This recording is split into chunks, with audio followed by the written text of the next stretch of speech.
श्री शिवलीलामृत कथासार अध्याय पहिला. मंगलाचरण. मंगलाचरण शिव पंचाक्षरी मंत्रामुळे 10 दशरथ राजाचे दोष नाहीसे होऊन त्यास दिव्य प्राप्त झाले. श्री गणेशाय नमः. श्री सरस्वते नमः. श्री गुरुभ्यो नमः. श्री सांब सदाशिवाय नमः. हे शिवशंकरा, तू अपरिमित आहेस, तू सर्वांना आदी आहेस, तू अनादी आहेस, तू मायेच्या पलीकडचा आहेस, तू पूर्ण ब्रह्मानंद आहेस, तू शाश्वत आहेस, तू हेरंबतात आहेस, तू जगद्गुरु आहेस, तुला नमस्कार असो. हे ज्योतिर्मय स्वरूपा, पुराण पुरुषा, तू आनंद रूपी वनामध्ये विलास करतोस, तू अनादी सिद्ध आहेस, मायेचा चक्र चालवितोस, तू अविनाशी आहेस, तुझे अनंत वेश असून तू जगाचा पालन करता आहेस, तुला नमस्कार असो. हे विरूपाक्षा पंचवदना, तू सर्व कर्माचा अध्यक्ष असून शुद्ध चैतन्य आहेस. हे विश्वंभरा, मनाला मोह पाहणाऱ्या मदनाचे तू दहन करतोस, तुला तुझा जय जयकार असो. हे भक्त प्रिया, हिमनग जामाता, भाललोचना, नीलकंठा, उमानाथा, तुझ्या मस्तकावर जी स्वर्ग गंगा विराजत असते ती जाईच्या फुलांचा गर्वहरण करणारी आहे. गरुड वाहन असणाऱ्या विष्णूला तू प्रिय आहेस, तू त्रिपुरांचा अंत करणारा आहेस. यक्षांचा मुख्य जो कुबेर त्याचा तू मित्र आहेस. तू प्रताप सूर्य असून दक्षांच्या यज्ञाचा विध्वंस करणारा आहेस. तू चंद्राला आपल्या भाडी धारण करतोस, तो कलंकित असूनही तुझ्या मस्तकावर निष्कलंक आहे. तुझे भाल विशाल असून संपूर्ण कांती कापरासारखी गौर आहे. कटोऱ्यातून तू अन्न भक्षण करतोस, स्वतःच्या भक्तांचे रक्षण करतोस. तू विश्वाचा साक्षी असून संसाराचा नाश करून भयापासून सुटका करणारा आहेस. तुझ्या सर्वांगी भस्म लेपन फार शोभून दिसते. तू जगाची उत्पत्ती, स्थिती आणि अंत याचा कारण असून मायारूपी अरण्य जाळून टाकतोस. तुझ्या हाती त्रिशूळ आहे. तू सिंहाचे कातडे अंगाभोवती गुंढाळलेले आहेस. तू स्कंदाचा पिता असून हसतमुख आहेस. सत, चित आणि आनंद असे शांत, निर्मल, ज्ञानघन, अचल आणि शिवस्वरूप असे तुझे रूप असून कोट्यवधी सूर्याप्रमाणे तेजस्वी, सर्व काळ सर्वत्र असणारा असा तू आहेस. कलियुगातील पापांचे तू दहन करतोस, कर्मपाशापासून मोचन करतोस. तू अनंत ब्रह्मांडाचा नायक असून जगाचे रक्षण करणारा आहेस. तू विष्णूचे मनोरंजन करणारा व जन्म मरण नाशक आहेस. ब्रह्मादेव, विष्णू, शेष, सहस्त्रार्जुन, सर्व देव, ब्राह्मण आणि इंद्रही तुझे अहोरात्र ध्यान करतात. तू संसार स्वरूप असून संसाराचा नाश करणारा, भवानीचा पती, स्मशानात निवास करणारा असून तू चारी वाचा पलीकडे आहेस. हे विश्वेश्वरा, हे काशी राजा, तू मंदाकिनीच्या तीरावर विहार करतोस. तू आकाशाचाही विलय करणारा, सर्पाचे भूषण गळ्यात धारण करणारा, गजासूर व अंधकासूर यांचा नाश करणारा, ओमकार स्वरूप महाबळेश्वर, आनंदघन आणि मदनाचा गर्व नष्ट करणारा व जन्म न झालेला आणि पराभव न झालेला असा आहेस. ब्रह्मा, हे तुझ्या अंतरंगात समावलेले आहे. निगम आणि आगम तुला नमन करतात. दिशा, हेच तुझे वस्त्र असून तू अवयवरहित आहेस. उज्जयिनी येथे तू महाकाल रूपाने वसतोस. तू कालातीत आहेस. तुझे स्मरण केल्यास मृत्यूचे भय नाहीसे होते. तू पापरूपी अरण्याच्या अग्निप्रमाणे दहन करतोस. तू भक्तांच्या चित्तरूपी चकोराचा चंद्र आहेस आणि तूच सनातन असून कृष्णेश्वर म्हणून राहतोस. तू उमेच्या हृदयरूपी पिंजऱ्यातील पोपट आहेस. भक्तांच्या हृदयरूपी कमळातील भ्रमर आहेस. तू सौराष्ट्र देशात सोमनाथ या नावाने राहतोस. तुला 3 डोळे असून तू करुणेचा समुद्र असून रुद्राक्षांचे भूषणे धारण करणारा रुद्रावतार, अपार तप करणारा भयानक भीमस्वरूप भीमाशंकर तूच आहेस. गजासुराचे दमन करणारा, गळ्यामध्ये आणि कानामध्ये सर्पाचे भूषण गजचर्म परिधान करणारा, गजमुखाचा जनक, नागांचे रक्षण करणारा असा तू नागनाथ या नावाने ज्योतिर्लिंगमय स्वरूप विराजत आहेस. तू बाणासुराचा आवडता, रावणाला वरदान देणारा, पंचवेद बाण असणाऱ्या मदनाचा नाश करणारा, संसार रूपी रोगाचा वैद्य, त्रिपुरासुराचा आणि व भूलोकाचा पाताळलोक व स्वर्गलोक या तिन्ही पुरींचा विलय करणारा अतिशय अद्भुत असा वैद्यनाथ आहेस. 3 डोळे असणारा, तिन्ही गुणा पलीकडचा, आध्यात्मिक, आदिदैविक, आदिभौतिक, तापांचे क्षमन करणारा, त्रिविध भेद रहित, त्रिदोष रहित, अग्नीला शांत करणारा, दयामय असा मेघच असलेला त्र्यंबकराज तू आहेस. हिमालयात हिमकेदार नावाने तू राहतोस. तू हिमालयाच्या कन्येचा पती, कामरूपी हत्तीचा नाश करणारा तू सिंह आहेस. श्री शैल निवासी मल्लिकार्जुना, तू 5 मुखांचा म्हणूनच 5 मुकुट धारण करणारा असून मायेचा मलहरण करतोस व वेद तुझे गुण अहोरात्र गातात. तुला आदी, मध्य आणि अंत नाहीत. रामेश्वर म्हणून तू जगद्गुरु रूपाने विराजतोस. तू रामाला प्रिय असून तुझ्या समोर राम हात जोडून बसलेला आहे. सर्वोत्तम शिवा, अजिता, ब्रह्मानंद धामा, तुझा महिमा वर्णन करणे हे वेदशास्त्रांच्याही आवाक्यातले नाही. श्रीधर म्हणतो की तुझ्या गुणांचा सागर फार अगाध आणि विस्तीर्ण असून बुद्धी, चित्त व तर्क हे पोहणारे तो पार करू शकत नाही. हे शंकरा, असे पहा की मेरू पर्वतासह पृथ्वीचे वजन करण्यास मी कोणता तराजू आणू? आकाशात मावेल एवढे भांडे कोठून आणू? पृथ्वीचे वस्त्र असे पाणी आणि वाळू कोणत्या मापाने मोजू? आणि सूर्याला प्रकाशित करण्यास पुरेसा दिवा कोठून शोधू? पृथ्वीचे पत्र करून, समुद्राची दौत करून, पर्वताची शाई करून, सरस्वती कल्पतरूच्या लेखणीने तुझे गुण वर्णन करायला बसली तरी तीही थकली. तिथे मी तुझे वर्णन कसे करू? पण तू जर मनात आणलेस तर काय होणार नाही? द्वितीयतेच्या चंद्रकोरीला जीर्ण वस्त्रांची दशा गरीब लोक वाहतात तसे अल्पमतीने मी तुझे गुण वर्णन करणार आहेस. तू करुणेचा सागर आहेस. सत्यवती, हृदयाला प्रिय असणारा तो हंस म्हणजेच व्यास हा तुझ्या गुणांचे आकाश भेदीत गेला. तोही अंत न कळाल्याने तटस्थ राहिला. तेथे मी मंदमती दास तुझ्या महिम्याचे आकाश कसे ओलांडू? पण आपले जीवन सार्थ करण्यासाठी तुझ्या गुणरूपी सागरात मी मीन झालो आहे. असे शब्द ऐकून दक्षायनीचा पती शंकर प्रसन्न झाला आणि म्हणाला, तू शिवलीला अमृत ग्रंथ लिहिण्यास प्रारंभ कर. त्यात मी रस परिपोष करीन. जसा पंडित लहान मुलाचा हात धरून अक्षरे वळवितो त्याप्रमाणे तुझ्या मुखाने माझे सर्व गुण अत्यंत सुरसपणे मी बोलवीन. श्रोत्यांनी सावध चित्त होऊन स्मरण करावे. स्कंद पुराणात ब्रह्मोत्तर खंडामध्ये व्यासांनी शिवलीला अमृत रचले आहे. नैमिषारण्यात शौनकादिक ऋषी सुताला प्रश्न करते झाले व म्हणाले, तू आमच्या चित्तरूपी आकाशातील चंद्र आहेस. आमच्या कर्णरूपी चकोरीचा तू तृप्त कर. तू अनेक पुराणे सांगून त्यात विष्णूच्या लीला व दशावतार वर्णन केलेस. महाभारत आणि भागवत ऐकून आमचे कान तृप्त झाले आहे. आता शिवलीला अमृत हे अद्भुत कथानक श्रवण करू. तेव्हा व्यासांना शिष्य सूत म्हणाला, श्रोतेजन हो, मी आता परम अद्भुत असे शिवचरित्र सांगतो. ते ऐकल्याने पातकांचे पर्वत नष्ट होऊन आयुष्य, आरोग्य, ऐश्वर्य, संतती, संपत्ती, ज्ञान, विवेक हे सर्व शंकर श्रवण मात्र देईल. याच्या श्रवणाने सर्व तीर्थे, व्रते व यज्ञ यांचे फळ मिळते. सर्व यज्ञात जप यज्ञ श्रेष्ठ आहे, पण त्यातही ओम नमः शिवाय हा 6 अक्षरांचा मंत्र जपासाठी थोर आहे. तसंच नमः शिवाय हा पंचाक्षरी मंत्रही श्रेष्ठ आहे. या दोन्ही मंत्रांचे फळ भवमोचन हेच असून दोन्ही मंत्र ब्रह्मादिदेव व ऋषी यांच्या अनुष्ठानात असतात. याने दारिद्र्य, दुःख, भय, शोक, काम, क्रोध यांची द्वंद्वे नष्ट होतात. तुष्टी, पुष्टी, धैर्य देणारा हा मंत्र राजदैव आणि मुनी यांचे कल्याण करणारा आहे. नवग्रहात सूर्य, शास्त्रात वेदांत, तीर्थामध्ये प्रयाग, क्षेत्रामध्ये महाश्मशान, शस्त्रामध्ये पाशुपतास्त्र, पर्वतात जसा मेरू तसा हा मंत्र सर्व मंत्रात श्रेष्ठ आहे. चैतन्य रूपी केवळ परमत्व परब्रह्मा असा तारक मंत्र असून तीर्थे आणि व्रते यांचा संभार यावरून ओवाळून टाकावे. हा मंत्र आत्मप्राप्ती करून देणारा असून कैवल्याच्या मार्गावर प्रकाश देणारा सूर्य आहे. अविद्येचा आरण्य दंड करणारा महाज्ञान रूपी अग्नी आहे. स्त्रिया, क्षुद्र, गृहस्थ, ब्रह्मचारी आणि 4 वर्णांचे लोक या मंत्राचा जप करू शकतात. दिवसा रात्री, जागेपणी, स्वप्नात, चालताना, उभे असताना, कार्याला निघताना, बोलताना सदा सर्वदा हा मंत्र जपावा. या मंत्राचा ध्वनी ऐकताच दोष तत्काल भस्म होतात. याला न्यास, मृतका, आसन इत्यादी विधींची गरज नाही. प्रेमाने याचा मंत्र जप करताच शंकर पुढे येऊन उभा राहतो. जे लोक या मंत्राचा अखंड जप करतात त्यांचे शंकर आपल्या देहाची सावली करून रक्षण करतात. हा मंत्र जपणाऱ्या शंकराचे असे सांगितले आहे की मी तुमचा ऋणी आहे. पण हा मंत्र प्रथम सद्गुरूच्या मुखातून श्रवण करून ग्रहण करावा. गुरु कसा असावा? उच्च वर्णाचा, भक्ती आणि वैराग्ययुक्त दिव्य ज्ञान असणारा.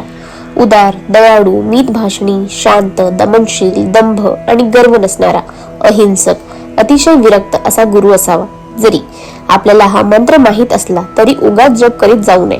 गुरुमुखाने घ्यावा. आपलेच आपण मंत्र जप केल्यास तो अविचार होईल. जे लोक काम, क्रोध, मद यांनी भरलेले असतात त्यांनी कितीही ज्ञान सांगितले तरी ते गुरु विरहित असल्यास त्यांचे तोंडही पाहू नये. वेदशास्त्रे श्रोळून एखाद्याला अपरोक्ष ज्ञान झाले आणि तो संतांजवळ चर्चा करू शकला तरी गुरुशिवाय तो तरुण जात नाही. काही लोक म्हणतात की देवाने आम्हाला स्वप्नात मंत्र सांगितला आहे तरीही गुरुशिवाय ते तरुण जाऊ शकत नाही. प्रत्यक्ष देवाने येऊन जरी गुप्त ज्ञान दिले तरी गुरुला शरण गेल्याशिवाय मनुष्य तरुण जात नाही. मुंज झाल्याशिवाय तो मनुष्य गायत्री मंत्र म्हणतो तो भ्रष्ट आणि अपवित्र होय. नवरदेवाशिवाय नुसते वऱ्हाडी काय कामाचे. पुष्कळ वाचले तरी संप्रदाययुक्त गुरु शरण गेल्याशिवाय मनुष्याचे गर्भवास चुकणार नाही. जरी संप्रदाय माहीत नसलेला गुरु कडून मंत्र घेतला तरी पुण्यक्षेत्रात उदाहरणार्थ काशी, गोकर्ण किंवा शिव आणि विष्णू यांची पवित्र स्थाने येथे त्यांचा जप केल्यास तो कल्याणकारक होतो. याविषयी एक उत्तम कथा मी सांगणार आहे. ती तुम्ही श्रद्धेने श्रवण करावी आणि तिचे मनन करावे म्हणजे तमोगुणांचे नाश होऊन तुम्ही पावन व्हाल. दशरथ राजाची कथा. मथुरा येथे यादव वंशात दशरथ नावाचा एक उदार आणि सुलक्षणी यादव वंशातील राजा राज्य करीत होता. त्याला सर्व राजे खंडणी देत असत. त्याच्या समोर येऊन राजे वंदन करीत. त्यावेळी त्याच्या मुकुटातील रत्नांची प्रभा दशरथ राजाच्या पादपीठांवर पडत असे. त्याने आपल्या यशाचा ध्वज शरद ऋतूतील चंद्राप्रमाणे आल्हाददायक असा उभारला होता. त्याच्या राज्यातील सर्व प्रजाजन आणि विप्रवर्ग त्याचे कल्याण इच्छित असे. द्वितीयतेचा चंद्र ज्याप्रमाणे हळूहळू मोठा होत जातो त्याप्रमाणे त्याचे यश व ऐश्वर्य वाढत जात होते. कुबुद्धी रूपी दासीला तो स्पर्श करीत नसे आणि सद्बुद्धी रूपी धर्मपत्नीशी रममाण होत असे. तो रूपाने विष्णू सारखा सुंदर होता. दाने देऊन त्याने याचकांना तुष्ट केले होते. रणामध्ये तो शूर होता आणि त्याला 14 विद्या व 64 कला येत असत. त्याचे बोलणे मेघगर्जनेसारखे गंभीर आणि मधुर होते. त्यामुळे प्रजाजनांच्या चित्तरूपी मोरांना आनंद देऊन ते नाचत असत. त्याच्या सेना सागर बघून जळाचा सागर भयभीत होत असे. त्याचे वचन ध्रुवाप्रमाणे अचल असे. त्याची पत्नी रूपवती होती. ती काशी राजाची कन्या कलावती होती. ती सौंदर्य सागराची एक लाटच होती. तिची चाल हंसाप्रमाणे व कंबर सिंहाप्रमाणे, मुख चंद्राप्रमाणे तर आवाज कोकिळेसारखा मधुर होता. डोळे हरणीप्रमाणे आणि वेणी सर्पाप्रमाणे होती. दात हिऱ्याप्रमाणे होते व तिच्या अंगाला येणारा सुवास सदनात मावत नसे. तिचे मुख कमल पाहून राजाचे नयन रूपी भ्रमर तेथेच रुंजी घालीत असत. एकदा काय झाले, त्याचा विवाह होऊन थोडे दिवस झाले होते. राजाचे मन तिच्याकडे फारच आकृष्ट झाले होते. त्याने तिला आपल्याकडे बोलावणे पाठवले पण ती आली नाही. तिच्या विना व्याकुळ झालेला तो राजा आपण होऊन तिच्या महलात गेला आणि म्हणाला, मला तुझ्याशिवाय करमत नाही. तू वेलीसारखी आहेस. माझ्या तनुरूपी वृक्षाला आलिंगन दे. तुला पुत्ररूपी उत्तम फळ मिळेल. तेव्हा ती सौम्यरूपी हसत पण राजाला नकार देत म्हणाली, मी शंकराची उपासना करीत असून व्रतस्थ आहे. तेव्हा यावेळी मी तुमची इच्छा पूर्ण करू शकत नाही. जी स्त्री रोगट, गर्भिणी किंवा ऋतुस्नानात उपाशी, वृद्ध, अशक्त किंवा व्रतस्थ असेल तिचा उपभोग घेऊ नये. त्यासाठी स्त्री आणि पुरुष आनंदी, तरुण, रूपवंत सर्व प्रकारचा भोग भोगलेली सुखी असावीत. काळ आणि व्रताचे दिवस वगळून उत्तम काळी उत्तम वातावरणात शळस अन्न भक्षण करून मग स्त्री संग करावा असे ती म्हणत आहे. तो राजा काम वासनेने बेभान झाला व त्याने बाळानेच तिला जवळ ओढवून आलिंगन दिले. त्यावेळी असा चमत्कार झाला की तिचे शरीर अत्यंत तापलेले असून राजाचे अंग भाजले. त्यामुळे तिला तो विचारू लागला, प्रिय, हे असे का झालं? माझे अंग का पोळले? सर्व संशय व भीती टाकून मला सांग.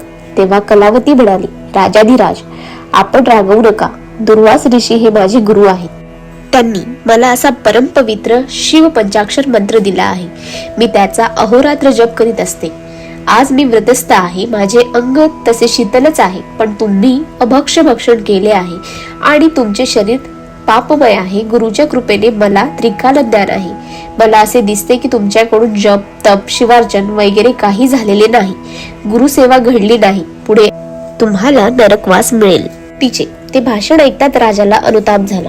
तो संगदित होऊन म्हणाला, कलावती, तू मला तो मंत्र दे. मी जप करीन, म्हणजे माझी पापे भस्म होतील. राणी म्हणाली, तुम्हाला मंत्र देण्याचा अधिकार मला नाही, कारण तुम्ही माझे पती आहात. यादव कुळाचे श्रेष्ठ गुरु गर्ग मुनी असून ते महाज्ञानी आहेत. वसिष्ठ वामदेव याप्रमाणेच ते ज्ञानी आहेत. त्यांना शरण जाऊन आपण शिवदीक्षा घ्यावी. मग राजा कलावतीला बरोबर घेऊन गर्ग मुनींच्या आश्रमात गेला आणि त्यांना साष्टांग नमस्कार करून अष्टसात्विक भाव दाटून येऊन त्यांना म्हणाला, गुरुवर्य, मला कृपा करून शिवदीक्षा द्यावी. तेव्हा गर्ग मुनींनी त्याला यमुना नदीच्या तीरावर नेऊन यमुना नदीत स्नान घालून आणि स्वतःही स्नान करून त्याच्याकडून शिवपूजन करविले. त्यानंतर राजाने दिव्य रत्ने आणून गुरुला अभिषेक दिला. दिव्य भूषणे व वस्त्रे त्याला दिली आणि गुरूंची दक्षिणा म्हणून आपल्या भंडारातून पुष्कळ संपत्ती दिली. तन मन आणि धन यांचे औंदार्य असणारा तो राजा नंतर गर्ग मुनींच्या पुन्हा पाया पडला. आपल्याजवळ संपत्ती असूनही जे गुरुला फसवितात ते दारुण असा नरकवास भोगतात. गुरूंच्या घरी आपत्ती असताना आपण सर्व प्रकारचे भोग भोगणाऱ्या मूढ माणसाला ज्ञान कुठून मिळणार? काही लोक असे म्हणतात की तन मन आणि धन हे नाशवंत आहे, ते गुरुला देऊन काय उपयोग? पण असे लोक चांडाळ समजावे आणि त्यांचे तोंडही पाहू नये. त्यांची विद्या ज्ञान वैराग्य साधन वेद पठन शास्त्र पठन हे सर्व व्यर्थ आहे. गाढवाच्या पाठीवर चंदन लादले तरी त्याला काय उपयोग? शळस अन्नात पडी बुळवली तरी तिला काय चव? मापाने तांदूळ मोजून इकडून तिकडे टाकले तरी मापाला काय मिळणार? गुऱ्हाळ्यातील रस इतर लोक पितात, पण घाण्याला काय मिळते? भांड्यात साखर साठवली तरी भांड्याला काय गोडी कळणार? तसेच नास्तिक आणि दुष्ट मनुष्य असतात. असो, दशहर राजा तसा नव्हता. त्याने षोडोपचारे गुरूंचे पूजन केले आणि तो त्यांच्या समोर हात जोडून उभा राहिला. मग गर्ग मुनींनी त्याला हृदयाशी धरून आणि त्याच्या मस्तकावर हात ठेवून त्याच्या कानात शिवपंचाक्षर मंत्र सांगितला. त्याच क्षणी त्याच्या हृदयरूपी आकाशात आत्मज्ञान रूपी सूर्य उगवला आणि अज्ञानाचा अंधकार दूर होऊन एक आश्चर्यकारक घटना घडली. मंत्राचा असा अद्भुत प्रभाव पडला की राजाच्या शरीरामधून कितीतरी कावळे बाहेर पडून उडत गेले. काही कावळ्यांचे पंख जळाले तर काही भस्म होऊन पडले. ज्याप्रमाणे थोडासा अग्नी पडला तरी काटेरी झाडे भुर्क जळून जातात, त्याप्रमाणे कितीतरी कावळे जळून गेलेले पाहून राजा आश्चर्य करू लागला. राजाने गर्ग मुनींना विचारले, गुरुवर्य, हे असे कसे झाले? असंख्य कावळे कसे निघाले आणि माझे शरीर देवापेक्षा दिव्य कसे झाले? गर्ग मुनी म्हणाले, राजा, तुझी अनंत जन्मातील महापापे कावळ्याच्या रूपाने बाहेर पडली आणि शिवमंत्राच्या प्रभावाने त्याचे भस्म झाले. राजा निष्पाप झाला आणि वारंवार गर्ग मुनींची स्तुती करू लागला. हे गुरुवर्य, तुम्ही धन्य आहात. हा पंचाक्षरी मंत्रही धन्य आहे. पंचमहाभूतांचा निराश करून आणि चारी देह निरसून मला सावध केलेस, पावन केलेस. 25 तत्वांच्या घोटाळ्यातील मी फार काळ पडलो होतो. क्रोधरूपी महिषासूर, कामरूपी बेताळ, आशा मनीषा तृष्णा कल्पना भ्रांती इच्छा वासना या जंखिरी आणि यक्षिणी माझी विटंबना करीत होत्या. असा हा सगळा मायेचा मेळावा तुम्ही तत्काळ निरसून टाकलात. माझी हजारो जन्मांची पापे कावळ्याच्या रूपाने उडून गेलेली मी स्वतः पाहिली. त्यांची रूपेही मला समजली. सोन्याची चोरी करणे, अभक्ष्य अन्न भक्षण करणे, दारू पिणे, गुरुस्थानी असणाऱ्या स्त्रिया व दुसऱ्यांच्या स्त्रिया यांचा अपमान करणे, गुरूंची निंदा करणे, गाय ब्राह्मण स्त्री गुरु आणि पशु यांची हत्या करणे, धर्माचा लोप करणे, दुसऱ्यांच्या वृत्तीचा उच्छेद करणे, मित्र गुरु वेद आणि सर्व विश्व यांचा द्रोह करणे, स्त्री पुरुष असा भेद करणे, पंक्ती भेद करणे, हरी आणि हर यात भेद मानणे, ज्ञान चोरणे, पुस्तक चोरणे, पक्षांचे घात करणे, पाखंडी मताचा प्रचार करणे, खोटे बोलणे, भ्रष्ट मार्ग स्थापन करणे, स्त्री लंपट असणे, दुराचारी असणे, कृतघ्न होणे, दुसऱ्याचे द्रव्य चोरणे, कर्मभ्रष्ट तीर्थाच्या महिम्यांचे उच्चाटन करणे, खोटे ध्यान लावणे, गुरूंना छळणे, आई वडिलांची हत्या करणे, दुर्बलांचा घात करणे, कर्ममार्गाचा नाश करणे, सज्जनांना त्रास देणे, गवत जाळणे, गौत्रवध आणि भगिनीवध करणे, कन्या, गाय, घोडी आणि रस यांची विक्री करणे, गावाला आग लावणे, लहान अर्भकाची हत्या करणे, ही सर्व महापापे कावळ्याच्या रूपाने बाहेर पडून भस्म झाली. काहीतरी पुण्य गाठीस होते म्हणून हा उत्तम नरदेह प्राप्त झाला आणि गुरूंच्या प्रतापाने मी भवसागर तरलो.